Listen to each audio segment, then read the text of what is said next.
भैया एक बात सुनो, 56 इंची सीना आपने इंच टेप से नापा होगा, मैंने नापा नहीं। दूसरी बात, हमारे देश का वो खुद बताते बताने की छोड़ो, 56 इंची सीना आपको चाहिए, हमें नहीं चाहिए।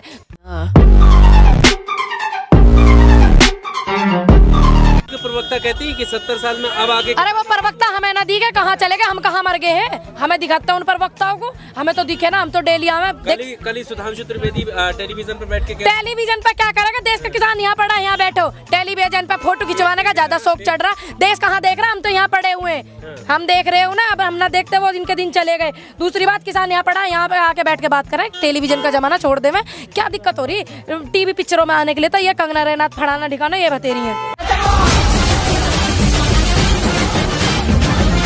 बाबा रामदेव कह रहे हैं कि आप लोग समझ जाएंगे, अभी भटके हुए हैं। अच्छा, भटके हुए तो बाबा जी से रिक्वेस्ट है, कृपया करके ज्ञान दें, हमें सहयोग करें, हमें ज्ञान के रास्ते पे ले जाएं, आप व्यापारी ना बने।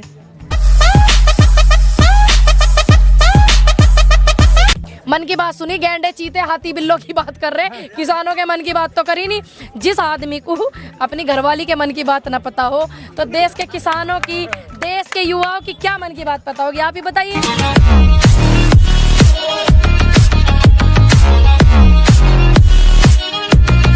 वो कहते हैं ना, देश के लिए परिवार छोड़ दिया है। परिवार छोड़ दिया? अरे परिवार नहीं ना छोड़ दिया, चोर आदमी को।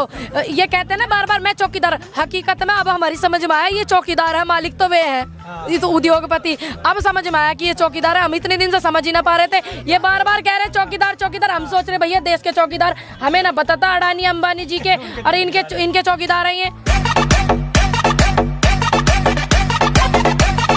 युवाएं इतनी नौकरी पाएंगे, पहले ही मट्टी पलीत कर रखी थी, चुप प्रधानमंत्री जी ने, चुप हो जो प्रधानमंत्री, उन्होंने मट्टी पलीत। 200 करोड़ पद कांग्रेस की सरकार में जो थे वो खाली थे, रही सही डेथ वारंट इन्होंने निकाल दिया।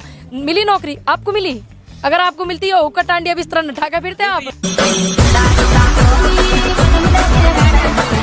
उन्होंने आप लोगों को टाइम दिया है 2022 तक सब मजबूत हो जाए। भैया 2014 में प्रधानमंत्री चुने गए थे और मेरे हिसाब से कई साल हो लिए, दूसरी योजना में वो है, अब कब तक टाइम बुढ़े हो लेंगे। अब तो हमारी ब्याह प्याह की तैयारी हो रही थी और इन्होंने यहाँ मट्टी पलीत करवा दी बॉर्डर पे, तो ब्याह भी बिगड़ गो।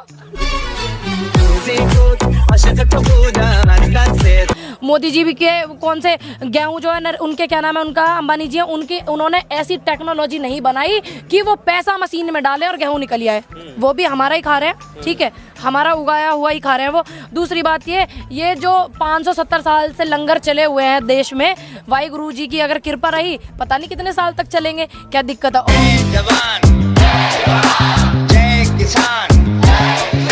ये देश का किसान है, लाख रुपए की तो भैंस भी है इसकी, ठीक है, और फॉर्च्यूनर में स्कॉर्पियो में गोबर ढुए, तो दिमाग को अपने को सेट रखे, 4-6 जने मिलकर बंगवाली होगी, इतनी टेक्नोलॉजी आ गई है, कहाँ आफत आ रही है। ये 10 लाख भाई बात सुन, देश का जो चौकीदार है 10 लाख का सूट पहन के फकीर है, ये देश का किसान है, 4-6 जनों ने मिलकर मंगवाली होंगी, क्या दिक्कत हो रही, परेशानी क्या हो रही है, ये बताओ। 1.5 लाख का पैन लगा सके वो फकीर आदमी, तो ये देश का किसान 10-5 लाख की 4-6 जने इकट्ठे होकर मशीन ना लगा सकते। मोदी जी गलत कर रहे हैं, अपनी बुद्धि का सही परिचय दें, वो थोड़ी सी गणित पढ़ित की पढ़ाई कर लें और अच्छा रहेगा उनके लिए, सरकारी खाते में जाके अपना इलाज करवाएं। अगर उनके दिमाग में कोई प्रॉब्लम लगे, मुझे लग रही है, कभी वो क्या गाते हैं कभी क्या गाते हैं, मन की बात है, मुद्दा चल रहा किसान आंदोलन, गा रहे हैं गैंडा हाथी चीते बिल्ले, कुछ भी। अडानी अंबानी कौन सा वो भूखा मर जाएंगे, उनको तो अपनी टॉप लिस्ट में नाम चाहिए अमीरों की, टॉप लिस्ट में नाम चाहिए अमीरों की। मोदी जी को तो दिल में बसना चाहिए था, जनता के दिल में उनके रहना चाहिए था, ये मोदी जी गलत कर रहे हैं।